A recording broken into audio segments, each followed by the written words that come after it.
What's up, boys and girls? My name is Jeffrey Scott Mitchell, and just let me say happy Friday. And let me also say that it is a war. I don't think it's a battle because there's many battles. It is an ongoing, continuous war. At least in my mind and in the way I look at it and interpret it and perceive it and wish to escalate it to that degree. I'm talking about my war with my weight. Sure, it might be an obsession. I might be overly doing it and deluding myself and living in an illusion, but it's fun. I enjoy it. I enjoy taking Mr. Scale with me when I travel. I'm getting on that scale every day, knowing what those numbers are, to the point to where I damn near don't even have to weigh myself. I can tell from what I ate and what I did that day what the scale is gonna say most of the time. Like yesterday, I took yesterday off and I tried to do good.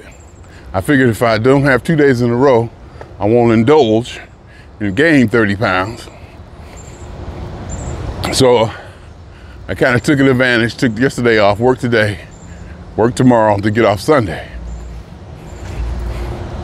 And then Saturday I even worked from 4 p.m. to midnight.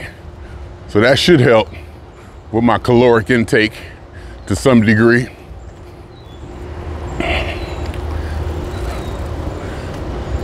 Don't know how, but it should. So yesterday I took the day off, and on my days off, I like to eat.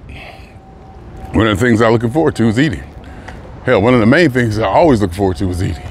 And that in itself may need to be addressed. Because what I found out yesterday too, and it became blatantly evident, is that when I eat, I eat. When I eat, I don't do nothing else. When I eat, I'm focused on eating. I can't do nothing else. I stop, I feel like I got in the car, I got up, got dressed. Actually, I got up, went through my routine, just like I was going for work. I got in the car, got dressed, got in the car, figured I'd ride down Crenshaw. You know, just to get out, be on the 405, be in the car, be outside. Didn't want to go to the beach. So I figured I'd ride down Crenshaw. Then I figured I'd ride down Crenshaw, get some rib tips, and, you know, maybe play with my computers in the car. I took my cameras, so I play with my computers and my cameras in the car. So I get down there, stop at Phillips. I get 2 pounds of rib tips. Then I went down the street, Wingstop, got 2 fries. Fries was piping hot, just extra seasoning. Fries was killing. So I'm reaching in the bag, nibbling, and it was distracting. I didn't like it. I'm not a nibbler. I'm not a taster. I'm trying to force myself, and I have tried to force myself into eating smaller meals like during the day. But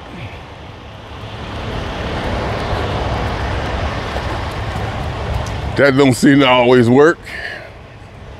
So, because I like to sit down and eat and focus on my food. The french fries were so good, it was irritating me that I couldn't stop and concentrate fully on the consumption of them. I'm driving and like reaching in the bag, and I want to do this, play my computers, listen to music, pick up my cameras, blah, blah, blah. But my mind is like, we gonna eat or we gonna mess around? So I just had to take the food, ate a couple fries, it got good to me. I felt myself going to that place, I said stop. So I put the food away, drove to Marina Del Rey, hung out and did what I intended to do. So I can't, if I'm gonna eat, I'm gonna eat. And if I'm not, I'm not. It's either all or nothing. So I realized that yesterday. Then I also realized that, as I was saying, this is a war, it's a battle. It's an ongoing battle.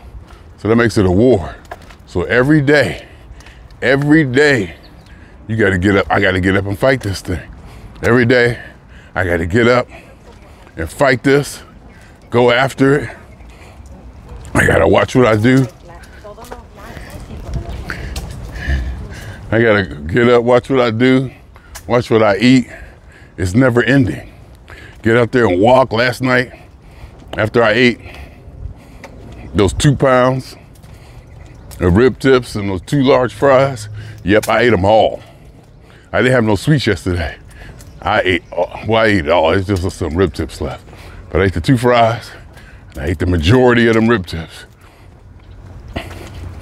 And I had breakfast. So that's not too bad. And I didn't have any sweets. And after that, I'm sitting there all groggy. I eat it all at once.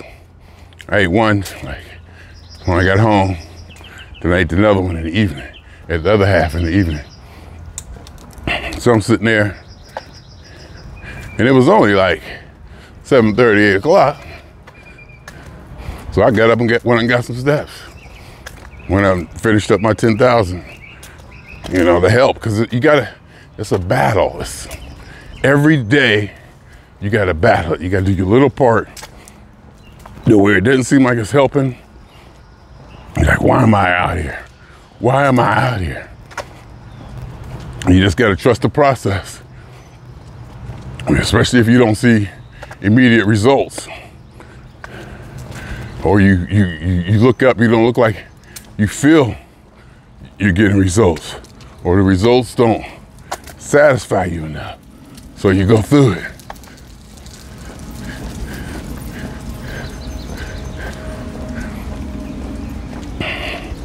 And you wonder, why am I out here?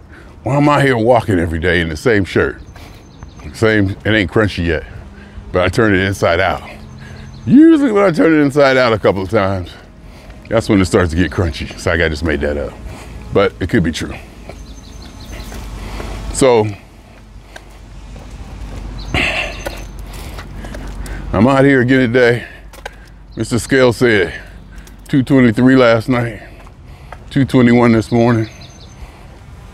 After this walk, I'll get back and it'll probably say 220 or 219. For yesterday, it said 218. It's just a battle. It's just an ongoing battle and struggle. And every weekend, every day off, I go through this, and it comes down to eating. It comes down to what I consider to be how I want to spend my time. And it's like I want to spend my time eating. It's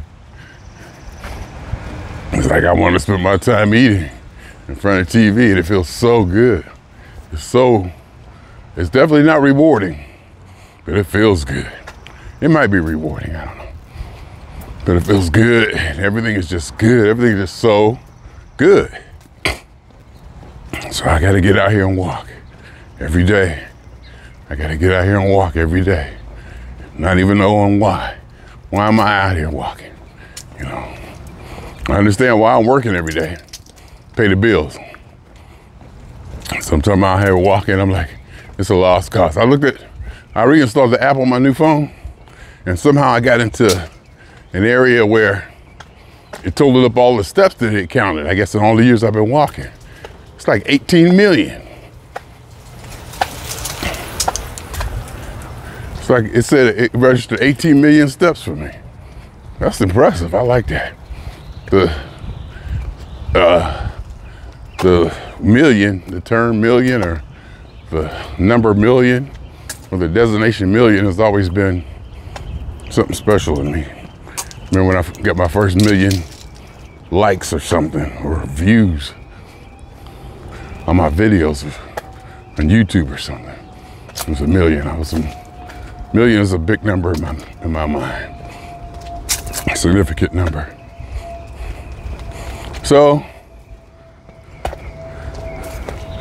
I had 18 million steps. So I mean, I be out here doing it. There's no doubt about that. And I was shooting video yesterday, and I looked at myself. I didn't look bad. I looked a lot better, quote unquote better, than I thought I did. How I carry this weight, and how I carry this extra skin that I'm gonna have cut off eventually, because you can't lose that weight, because it's not weight, it's skin. Skin is elastic, but it ain't that elastic. And you can see it around my midsection. And it doesn't look like fat, it just looks like extra stuff. And I guess it don't look bad, but I want it gone. I want it gone, and I'm gonna get it gone. Just gotta do it the right way. And probably after my teeth. So, that's that. I looked at myself in the pictures. I was like, okay. It's not bad. I was still wearing a funky shirt. What shirt was I wearing? I forget what shirt I was wearing. Oh, I was taking those pictures when I was walking, not at the beach. When I was walking in this crunchy shirt, I took some selfies from above my head, looking down, and tried to get my total body with the selfie stick extended. And I was like, oh, not bad. Not bad when you wear the shirt and pants right, you know. So I'm out here again walking. 221 something. Would be nice if I can come back and be 219 or something. Then it would be nice if after work tonight, I act right. Because doing work, I do okay. Doing work, I always do okay. It'd be nice after work, I just have my popcorn. And maybe a Fig Newton or two, a little bit of junk, because it is Friday night, for crying out loud. And I always got an excuse. I work tomorrow at 4:30, so I get to sleep in and be a little bit indulgent. Still get my steps. And then wake up Sunday. Since I work late Saturday night, Sunday is gonna feel brief, but it shouldn't. But we'll see. It's an ongoing battle. It's ongoing. Two things can happen. I can adjust my eating to be better, to take in less calories. That would involve me changing my strategy and tactics per eating, and my strong desire or disposition or inclination or addiction to food and how I consume it.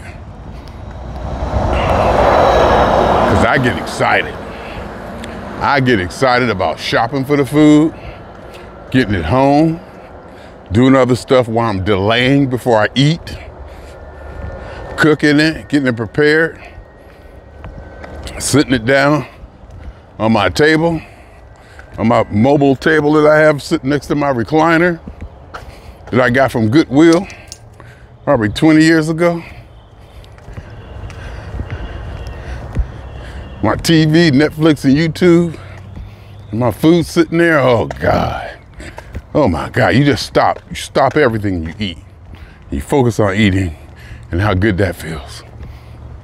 I could probably go with smaller portions, because I do believe smaller portions work. You do feel almost as satisfied as if you overate. It's the idea of finishing it, I think, that is the drive. So maybe smaller portions, get out here, and maybe I need to readjust my portions and my thinking, because maybe over time I'm eating more and more and more and not realizing it. I might need to break it down. Like, all right, we're gonna have 4 Fig Newtons, 10 Red Bites, and 5 Whoppers. Not Burger King Whoppers, those little malted balls, chocolate malted balls, something like that. Instead of taking the whole bag with me, which I do sometimes. Well, I used to, I try not to anymore. But now I just get up and go get more, which is legal in my mind. So, I'm out here again, walking. It's ongoing, it's never ending. As long as I'm gonna eat and consume, I'm gonna have to burn those calories. As long as I'm gonna eat and consume more calories than I burn in a regular day without exercise, without walking, whatever that is, I'm gonna gain weight. I don't even know how many calories walking burns, or, you know, how much that directly affects my weight. But I think mentally and physically it's good for me to get out and get to walking, just to not only be physically more fit. And one of the things I say is, when I go to them P Funk concerts and I want to be front row, you got to get there early and stand there. Just walking has helped me with that. I can stand there for 2-3 hours now with no problem. My back and stuff. Of course, you know, I'll sit down or something eventually. Find a way to turn my back to the stage and lean up against the stage wall or the separator and rest my back a little bit until the show starts. Once you get that front row position. Because, you know, you get there to the venue. P Funk, you don't have to get there too early. You get there, there's always one person there. There's always one person there. I'm usually like always the second one. When I get there, I say, oh, you're here early. And they're like, yeah, yeah. And they all excited. And I ask them, is this your first time seeing them? And like, yeah. In San Diego, this one dude who's always there first. He is always there first. Every time I go down there, I'm like, wow. And so, you know, you show up, get there early, get in there, get your spot, walk in that venue, that smell, that look of the venue, and, you know, dark lights and equipment on stage, and go up there, get your spot, slightly to the right, facing the stage, in front of the backup singers.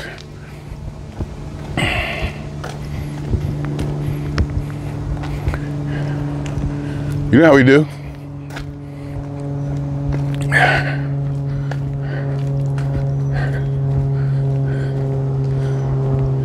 You got to stand up 2-3 hours. The band played long. New Orleans, they played for like 3 hours. So we have been standing up for a few hours, even though we had VIP entrance, special entrance, and wasn't too much demand for the front row seats that we had because of the crowd that was there. Kind of a, you know, more of a Mardi Gras crowd than a P-Funk crowd. So it was good. And they had a general admission and VIP admission. So, and the admission I had, the ticket I had, would have had me in the back. And I was hanging with DJ Soul Sister. And we got front row. Talking to her, hanging out. And again, I gotta mention that again, it was good hanging out with her down in New Orleans every time I go down there. Melissa Weber, DJ Soul Sister, she know New Orleans. And I told her what I like about her. She'll call something out. She'll say yay or nay. This is good, this is not good. This is what you're supposed to do, this is what you're not supposed to do. In no uncertain terms, or we could, you know, argue the philosophical idea of what you're not and supposed to and all that. But you get a good idea of her recommendations. And, you know, you get a clear idea of what to do and what not to do. And she knows some stuff bopping around that city. It was good, but anyhow, because P-Funk played for 3 hours that night. I was tired. When they finished, I was glad they was finished. It had been a long time, and I'm old. When they finished, I was glad they was finished. I went someplace and sit down. But, and mentally too, just being out of the house. Mentally being out of the house. And it has to, the fact that I'm out seeing different things and stimulating in my brain without being outside, I'm comfortable with being outside, a lot more comfortable with being outside, comfortable with just walking anywhere I go, you know, different cities.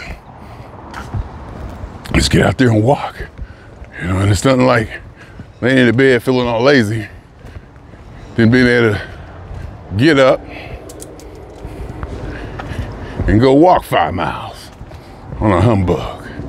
I should be really proud of that, but I just take it for granted. Like some things you just gotta take for granted that are part of life to keep going. You can't think about it. Oh, you know, you're doing all this, you're doing all that. Nah, that's just normal. But that just normal, that doing all that, and me thinking it's just normal, maybe solidifying the foundation of my life.